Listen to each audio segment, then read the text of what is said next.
When our hero families lose a loved one, they try hard to keep those memories and stories alive forever.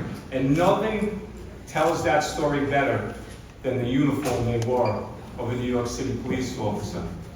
But often, that uniform would get hung in the back of the closet until a 14-year-old came along in 2016 from Florida.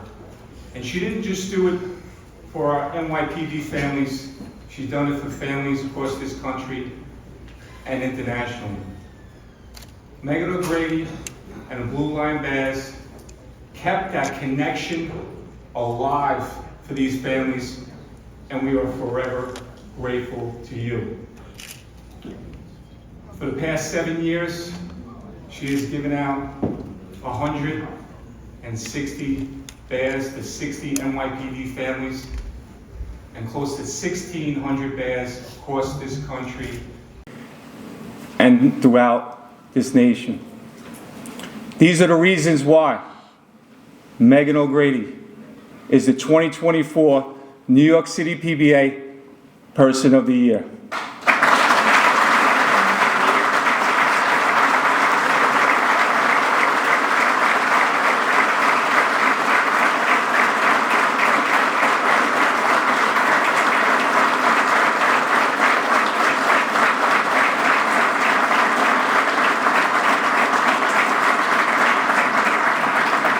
So everybody in this room knows how significant this statue is.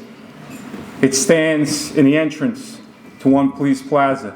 It represents a police officer putting their hand on the shoulders of a young child for comfort, reassurance, and protection. Well, Megan, you gave a new meaning to the statue. As a young teenager, as a young adult now, you put your hand on the shoulders of our hero families during the toughest times of their lives. And to comfort them just a little bit, no one deserves this statue more than you. Congratulations.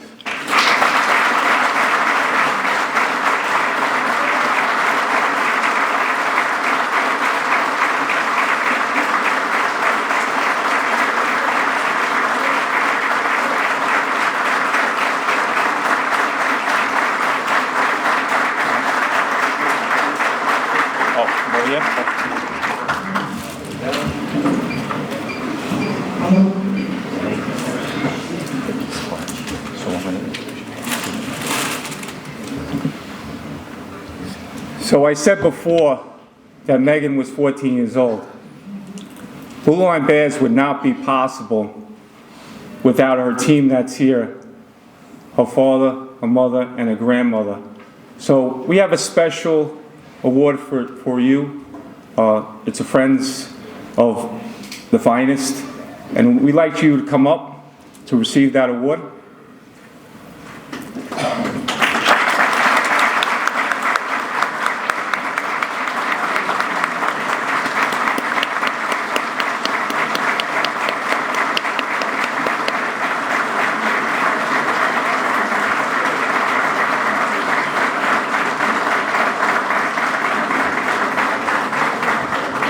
So I'd like to thank all three of you for giving Megan the opportunity to touch so many lives that she has done over the last 7 years.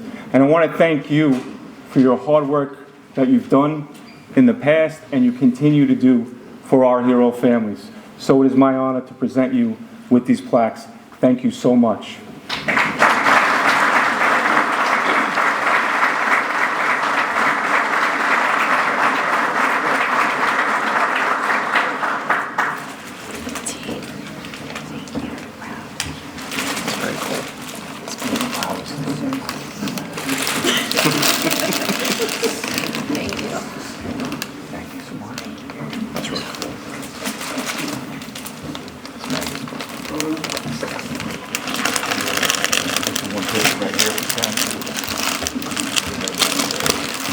Everyone, please. Thank you, everyone. Thank you. Got it. Don't have to have everything in the file.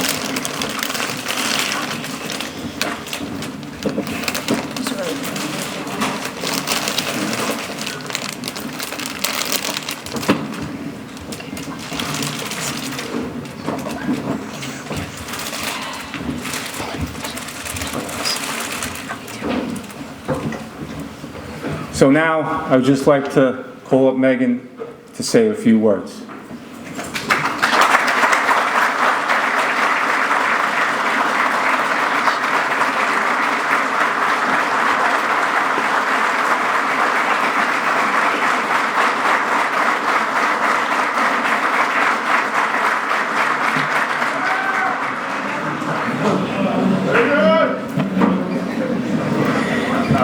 Thank you, everyone, and good afternoon. It's an honor to be here today, and I cannot thank you all enough for welcoming me and my family. I would like to start by thanking my mom and my dad for being my support system and for coming here this afternoon on my dad's birthday.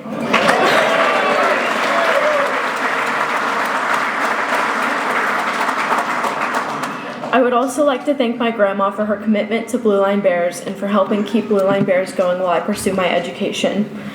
Lastly, he's not here, but I would like to thank NYPD Sergeant Jason Guzman, who has been selflessly working for Blue Line Bears for over 7 years to help us build a long-standing relationship with the NYPD. Without him, I wouldn't be here today. Before I talk about Blue Line Bears, I would like to tell you all a little bit about me. My name is Megan O'Grady, and I'm the founder and president of Blue Line Bears. I'm 22 years old, and I was born and raised in Cape Coral, Florida, and most of you will probably retire there when you're done working here. I started Blue Line Bears when I was 14, and as I'm sure you can imagine, it's a huge part of not only my life, but also everyone in my family.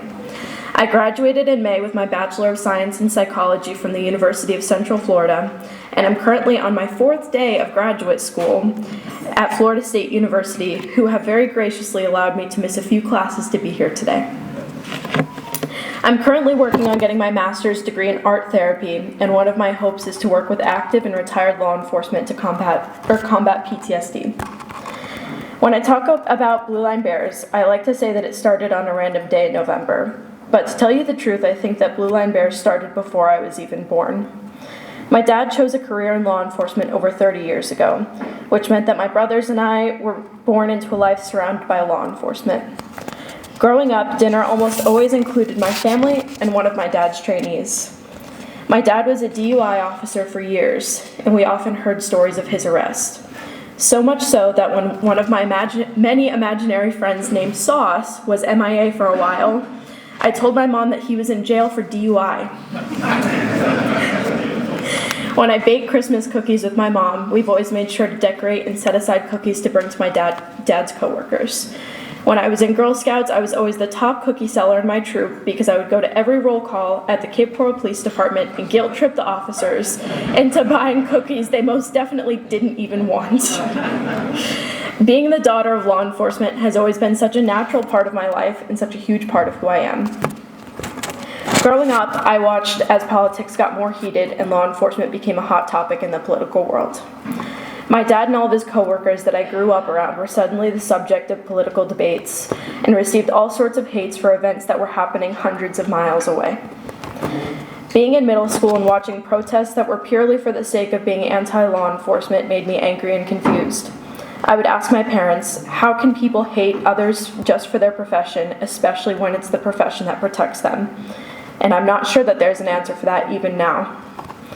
On July 7th, 2016, a protest in Dallas turned into an ambush on law enforcement officers. 5 officers were killed and many others were injured. What happened in Dallas hit close to home, and I realized that what happened there could have happened anywhere. It could just have easily happened to my dad or some of the officers who used to have dinner at my house when I was a little girl. I started asking my dad what happens to the families of these officers. And he talked to me about how departments offer different kinds of support, but ultimately there are never going to be enough resources out there to help families. In that moment, the audacity of being a 14-year-old really showed itself as I made the decision to be a resource for families. Practicality didn't matter to me. Not knowing a single thing about running a nonprofit didn't faze me because this calling was just too important to ignore. After tossing around some ideas in my head, I came up with the idea to make teddy bears out of the uniform shirts of fallen police officers. I started a GoFundMe, and within 24 hours, I was dragging my mom into Joann Fabrics to buy a sewing and embroidery machine. I asked my grandma to teach me how to sew, and after many hours of training and testing patterns, I decided that on January 1st, 2017, Blue Line Bears would officially open our doors. Before I knew it, we were already making bears for an officer and a deputy in Orlando. Just a few weeks after that, we began making bears for the first of many NYPD families. Detective Stephen McDonald, Deputy Chief James Malloy, and Sergeant Paul Tizzolo. 7.5 years later, I'm proud to say that with the help of my family and employees of Blue Line Bears, we have made almost 1,600 bears for families in 46 states and a multitude of other countries, including France, England, Afghanistan, and Jamaica. Being the president and founder of Blue Line Bears has been the biggest honor of my life, and I'm so proud of what it's become. One problem a lot of people who work in any sort of service-based industry face is losing touch with their why.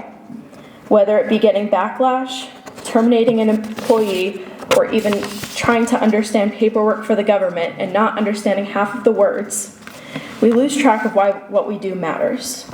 Delivering bears has always inspired me and reignited my passion when I got frustrated with the small behind-the-scenes problems.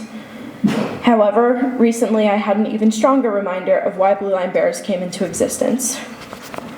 When I talk about Blue Line Bears, I'm asked why it started, and I always talk about my dad in Dallas, as I just did. But I've never really thought about it on a deeper level. That is until July 5th. Almost 2 months ago, I was rushed into the ER because I couldn't breathe and I had extreme chest and shoulder pain. One CT scan, I was diagnosed with bilateral pulmonary embolisms, also known as blood clots in my lungs. After my diagnosis, the doctor told me I was only a few hours from going into cardiac arrest that would have taken my life. These blood clots are typically seen in people in their 60s or older, so being 22 years old with blood clots in both lungs made me a medical anomaly. To be more specific, the statistical odds of that happening were 1 in 10,000, or 0.01%. No one expects that bad things will happen to them, especially the extremely low odds that something will take your life on a random Friday night. But the reality of life is that these 0.01% scenarios do happen. People get in car accidents, get diagnosed with cancer, or get caught in the crossfire of a domestic dispute. Unfortunately, in law enforcement, every year, the line of duty deaths increase more and more families lose a loved one, even when the odds of something like that are extremely low. I don't say any of this to be morbid, I promise. I say these things because I needed to hear it. To wrap up, I have 3 things I would like for everyone to take from this. Number 1, hug your loved ones a little tighter. Never end an argument without telling that person that you love them, even if you don't like them very much in that moment.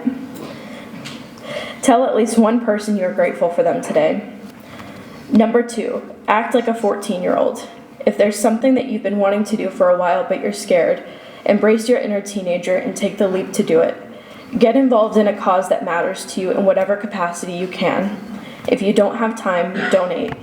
If you can't donate, volunteer your time. And if you can't do either, just follow that cause and spread the word. Sometimes that can go so much further than you would ever expect. And lastly, number 3, check on yourself and your coworkers. Most of you in here are law enforcement, active or retired, which is one of the highest PTSD and suicide rates. I know mental health is taboo, but having someone sick should also include mental well-being. Thank you again for having me and honoring me as the Person of the Year. This is truly the honor of a lifetime. Stay safe out there.